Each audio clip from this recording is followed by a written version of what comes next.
ជំរាបសួរបងប្អូនទាំងអស់នាងខ្ញុំផាណែតមានប្រធានបទមួយមកចែករំលែកជូនបងប្អូនស្ដីពីការរំលាយនិងការលុបឈ្មោះអាជីវកម្មចេញពីបញ្ជីពាណិជ្ជកម្មចំពោះក្រុមហ៊ុនសហគ្រាសដែលបានបំពេញកាតព្វកិច្ចបំណុលពន្ធ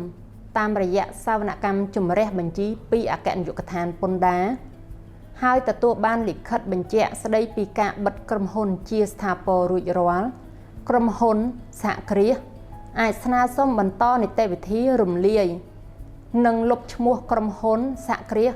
មកក្រសួងពាណិជ្ជកម្មពីគ្រប់ទីកន្លែងតាមរយៈគេហទំព័រ www.businessregistration.moc.gov.kh ព័ត៌មានលម្អិតបងប្អូនអញ្ជើញមកក្រុមហ៊ុន Dynamic Accounting Service ហៅកាត់ DAS ឬជួយចុច like ឬ comment នៅខាងក្រោមសូមអរគុណ